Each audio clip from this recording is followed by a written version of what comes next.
माननीय सभापती महोदय, आंतरराष्ट्रीय महिला दिनाचे औचित्य साधून या वरिष्ठ सभागृहामध्ये करण्यात आलेल्या विशेष चर्चेला उत्तर देण्यासाठी मी आज इथे उभी आहे। महिला दिनाच्या निमित्तानं या चर्चेच्या माध्यमातून एक चांगली संधी उपलब्ध करून दिल्याबद्दल मी माननीय सभापती महोदयांचे मनापासून आभार मानते। काल वरिष्ठ सभागृहामध्ये अनेक सन्माननीय सदस्यांनी सहभाग नोंदवला। त्यामध्ये श्रीमती मनीषाताई कायंदे, श्रीमती चित्राताई वाघ, श्री अभिजितजी वंजारी, श्री प्रवीणजी दरेकर, श्री अरुणजी लाड, श्रीमती उमाताई खापरे, तसेच श्री अमोलजी मिटकरी, श्री सचिनजी आहेर, श्रीमती नीलमताई गोरे यांनी या सन्माननीय सदस्यांनी आपापल्या भावना व्यक्त केल्या। त्यानिमित्ताने त्यांनी काही चांगल्याही सूचना मांडल्या। महिलांच्या महत्त्वाच्या प्रश्नांकडे सभागृहाचं लक्ष वेधलं, त्याबद्दल सर्व सदस्यांचं मी मनापासून आभार मानते। या सभागृहाला महिला सदस्यांसोबतच पुरुष सदस्यांनीही आपापल्या भावना व्यक्त केल्या, त्याबद्दल त्यांचेही मी विशेष आभार मानते। या निमित्तानं महिलांच्या सक्षमीकरणासंदर्भात सभागृहातील अनेक सन्माननीय सदस्यांनी अतिशय महत्त्वाचे आणि विधायक मुद्दे मांडले। त्यामुळे शासन या सर्व सूचनांचा सकारात्मक विचार करेल असं मी सभागृहाला सुरुवातीलाच आश्वस्त करते।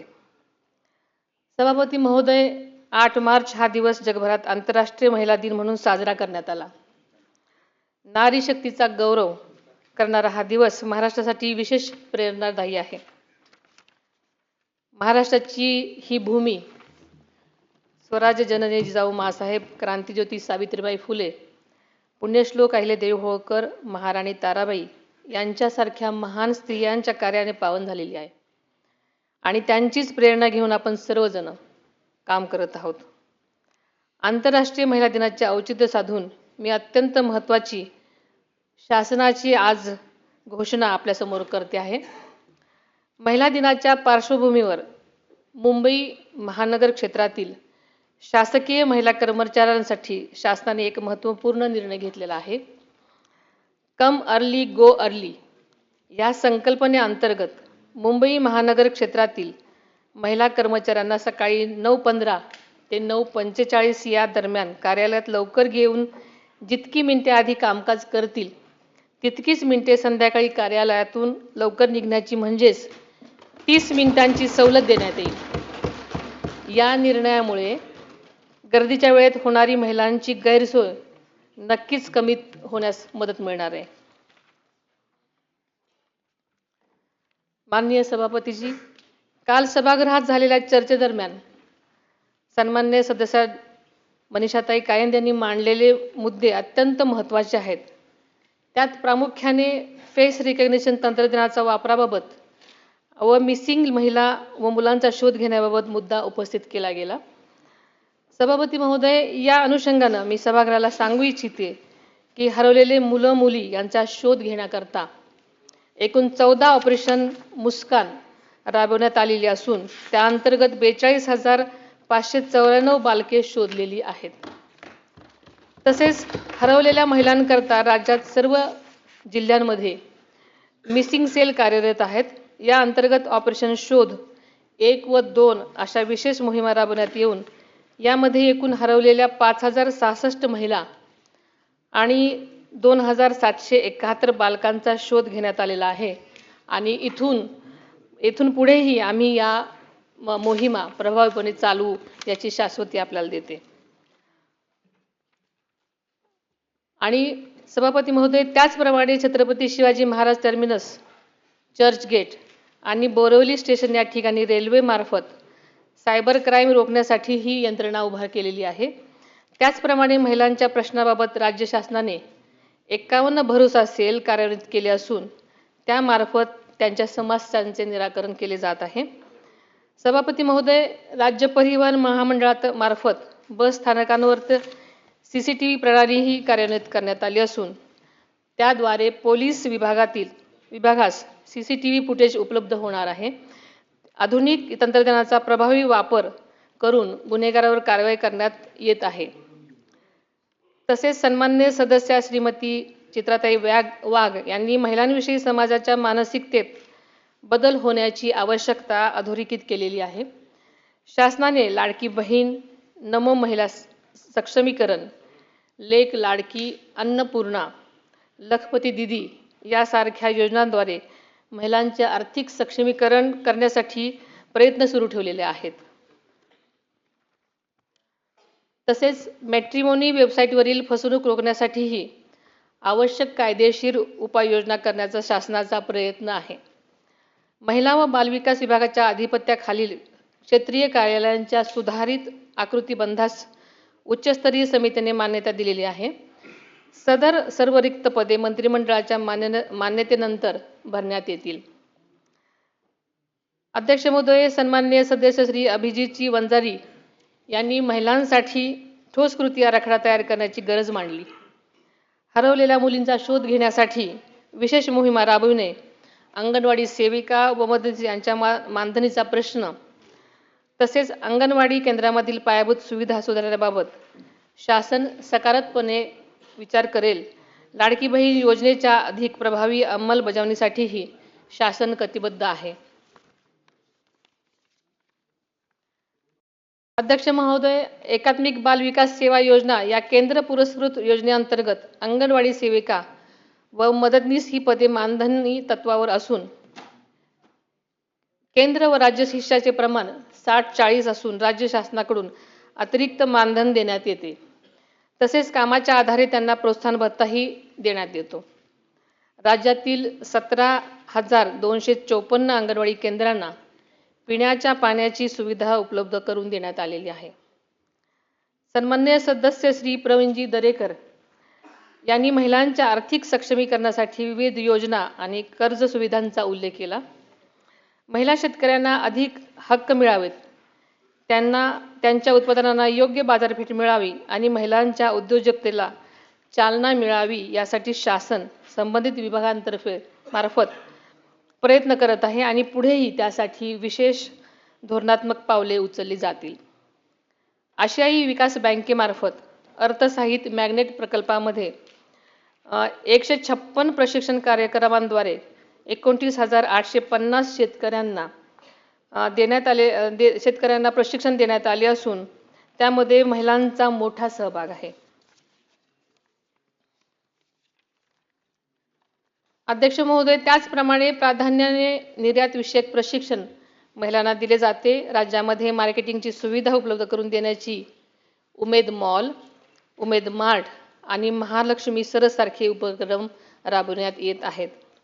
त्याचप्रमाणे बचत गटांची नोंदणी ॲमेझॉन, फ्लिपकार्ट इत्यादी ऑनलाईन प्लॅटफॉर्मवर उत्पादने विक्रीसाठी उपलब्ध करून दिली जात आहेत. सन्माननीय सदस्य श्री अरुणजी लाड यांनी महिलांच्या आरोग्य सेवा, शिक्षण आणि स्वच्छतेच्या सुविधांबाबत अत्यंत महत्त्वाचे मुद्दे मांडलेले आहेत.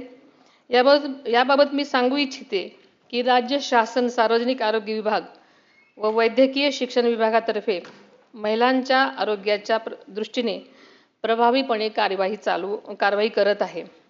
महिलांच्या आर्थिक स्वावलंबनाच्या अनुषंगाने माझे शासन लाडकी बहीण, लखपती दीदी योजनांमार्फत कारवाई करत आहे.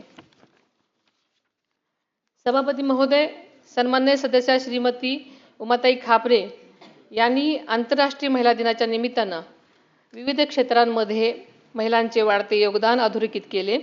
तसेच मुख्यमंत्री माझी लाडकी बहीण या योजनेमुळे महिलांचे आर्थिक सक्षमीकरण होत असल्याचे नमूद केले आणि ही एक आनंदाची बाब आहे.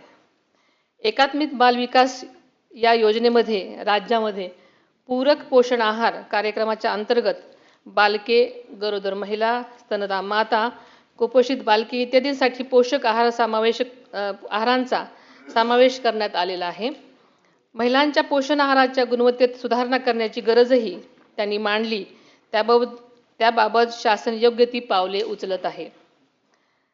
सन्माननीय श्री अमोलजी मिटकरी यांनी महिला आयोग मजबूत करण्यासाठी रिक्त पदे भरणे, महिलांवरील अत्याचारावर कठोर कारवाई करणे, महिला बचत गटांना बाजारपेठ उपलब्ध करून देणे आणि महिलांच्या आरोग्य शिक्षणाच्या सुविधा वाढवण्याबाबत महत्त्वपूर्ण सूचना केलेल्या आहेत. याबाबत सविस्तर माहिती मी यापूर्वीच सभागृहाला दिली आहे.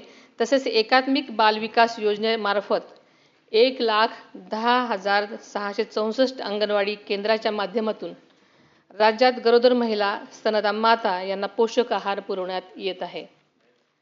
सभापती महोदय, सन्माननीय सदस्य श्री सचिनजी आहिर यांनी महिलांसाठी केंद्र आणि राज्य शासनाच्या विविध योजनांची प्रभावी अंमलबजावणी तळागाळापर्यंत पोहोचण्याची गरज अधोरेखित केलेली होती. महिलांवरील अत्याचार रोखण्यासाठी फास्ट ट्रॅक न्यायालय आणि सुरक्षा व्यवस्था अधिक सक्षम करण्याच्या सूचना केलेल्या आहेत. महिलांवरील औद्योगिक क्षेत्रामध्ये महिलांचे वाढते योगदान, तसेच अंगणवाडी सेविका, घरेलू कामगार, कोळीवाड्यातील आणि फेरीवाल्या महिलांच्या प्रश्नाकडेही लक्ष वेधलेले आहे. याबाबत मी सभागृहाला सांगू इच्छिते की माझे शासन महिला, आर्थिक विकास महामंडळ, उमेद इत्यादींच्या माध्यमातून महिलांचे सक्षमीकरण करण्याची कारवाई करत आहे. तसेच घरेलू महिला कामगारांच्या बाबत शासन आग्रही आहे. आतापर्यंत जवळपास 5,000 महिलांना घरगुती भांड्यांचे संच वाटप करण्यात आलेले आहेत. आर्थिकदृष्ट्या दुर्बल महिलांना शासनाचा आधार मिळावा, तसेच मतिमंद मुलांच्या मातांना प्रशिक्षण देऊन सेविका म्हणून संधी देण्याची सूचनाही केलेली आहे.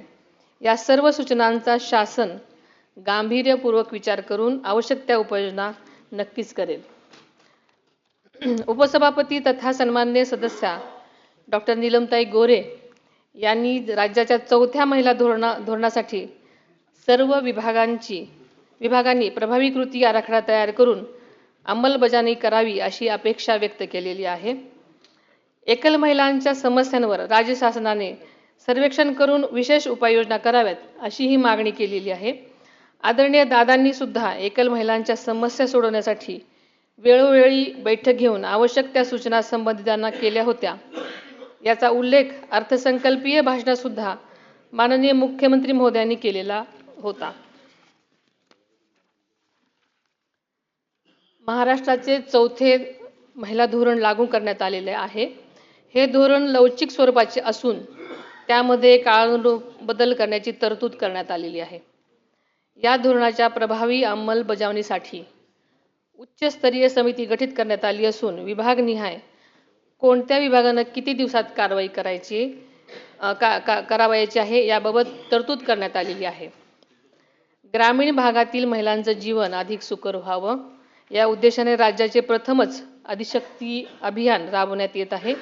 या अभियानाच्या माध्यमातून प्रत्येक गाव बालविवाह मुक्त, अत्याचार मुक्त करण्याबरोबरच मुलींचे शाळा सोडण्याचे प्रमाण कमी करणे हा उद्देश आहे. या अभियानामुळे गावातील महिलांचे जीवन अधिक सुरक्षित, सन्मानजनक आणि सुलभ होण्यास निश्चितच मदत होणार आहे. शक्ती फौजदारी कायदा महाराष्ट्र सुधारणा विधेयक 2020 हे विधेयक राज्य शासनाने केंद्र सरकारकडे पाठवले होते. मात्र 1 जुलै 2024 पासून भारतीय न्यायसंहिता लागू झाल्यामुळे पूर्वीचे हे विधेयक परत घेण्यात आले आहे. पोलीस महासंचालक यांच्या अध्यक्षतेखालील समितीच्या शिफारसीनुसार भारतीय न्यायसंहितेच्या अनुषंगाने आवश्यक राज्य सुधारणा करण्याबाबत प्रस्ताव विधी व न्याय विभागाकडे सादर करण्यात आलेला आहे. त्यावर शासन स्तरावर कारवाई सुरू आहे. महिलांच्या सुरक्षिततेसाठी हा कायदा लवकरच संमत व्हावा यासाठी राज्य शासन आग्रही आहे आणि याबाबत मी स्वतः माननीय मुख्यमंत्र्यांशी चर्चा करून विशेष प्रयत्न करेन. महिलांच्या सक्षमीकरणासाठी राज्य शासनाने महिला शासकीय कर्मचाऱ्यांसाठी महत्त्वाचे निर्णय घेतलेले आहेत. केंद्र शासनाच्या धर्तीवर 180 दिवसाची प्रसूती रजा मंजूर करण्यात आलेली आहे.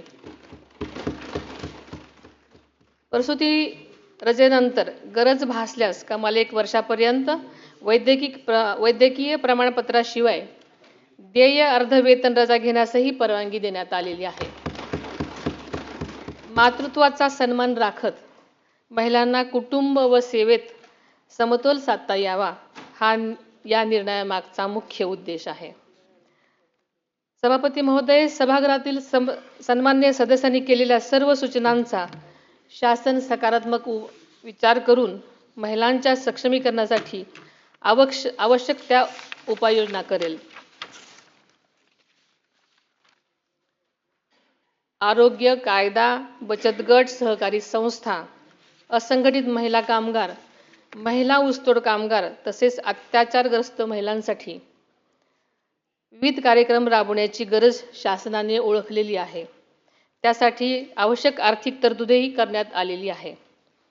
महिला बचत गट आणि सहकारी संस्थांचे बळकटीकरण, कौशल्य आणि उद्योजकता विकास, महिला शेतकरी आणि शेतमजूर महिलांसाठी विशेष उपाययोजना, किशोरवयीन मुलींचे आरोग्य व पोषण, डिजिटल साक्षरता, स्थानिक स्वराज्य संस्थांमधील महिला प्रतिनिधीचे क्षमतावर्धन तसेच महिलांच्या सुरक्षिततेसाठी प्रभावी कायदे आणि त्याची काटेकोर अंमलबजावणी यावर शासनाचा विशेष भर आहे.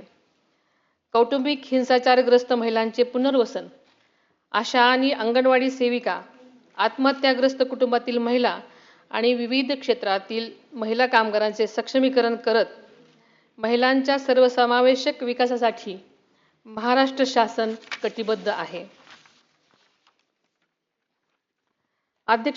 सभापती महोदय, महिलांचं सक्षमीकरण म्हणजे केवळ सक्षमीकरण नाही, तर त्यांचं सामाजिक, सांस्कृतिक, मानसिक सक्षमीकरण झालं पाहिजे. त्यांचा मानसिक आधार, बळ दिलं गेलं पाहिजे याची जाणीव सरकारला आहे. त्या दृष्टीने सरकार काम करत आहे. महाराष्ट्राचे पहिले मुख्यमंत्री स्वर्गीय यशवंतराव चव्हाण साहेबांनी अत्यंत समर्पक शब्दामध्ये म्हटलं आहे की जेव्हा स्त्रीमध्ये बदल होत जातो तेव्हा समाजातही बदल होणे अटळ आहे. समाज बदलाची प्रतिक्रिया ही स्त्रीच्या बदलात प्रतिबिंबित होत असते. त्यामुळे स्त्री ही समाज बदलाची इंडेक्स असते. आदरणीय चव्हाण साहेबांच्या विचारामध्ये समाज परिवर्तनाचं अत्यंत गहन तत्व दडलेलं आहे. यंदाचे वर्ष आंतरराष्ट्रीय महिला शेतकरी वर्ष म्हणून साजरं केलं जात आहे. शेती आणि ग्रामीण अर्थव्यवस्थेमध्ये महिलांचे योगदान पूर्वीपासूनच अत्यंत मोलाचं आणि महत्त्वाचं आहे. शेतीतील मेहनत, कुटुंबाची जबाबदारी आणि समाजातील भूमिका या तिन्ही स्तरावर महिला कष्टपूर्वक काम करत असतात. 4 दिवसापूर्वीच राज्याचा अर्थसंकल्प माननीय मुख्यमंत्री महोदयांनी विधानसभेमध्ये सादर केला. त्या अर्थसंकल्पामध्ये महिलांच्या सर्वांगीण विकासासाठी आणि सक्षमीकरणासाठी मोठ्या प्रमाणात तरतुदी करण्यात आल्या आहेत. त्याबद्दल मी मनापासून त्यांचे आभार मानते. राज्याचे दिवंगत उपमुख्यमंत्री आदरणीय अजितदादा पवार यांनी सुद्धा महिलांच्या उन्नतीसाठी सातत्यानं काम केलं. संकल्प सादर करण्यासाठी त्यांची जोरदार सभापती महोदय, शेवटी आंतरराष्ट्रीय महिला दिनाच्या निमित्तानं राज्यातील सर्व माता भगिनींसह त्यांच्या पाठीशी ठाम उभ्या राहणाऱ्या प्रत्येकाला मनापासून मी शुभेच्छा देते. महिलांच्या सक्षमीकरणासाठी महायुती सरकार कटिबद्ध असल्याची ग्वाही देते. माननीय सभापती महोदय, आपल्या ग्रामीण मातीतून आलेल्या कवयित्री बहिणाबाई चौधरी यांनी स्त्रीच्या कष्ट, धैर्य आणि जिद्दीचे अत्यंत साध्या पण प्रभावी शब्दात वर्णन केले आहे.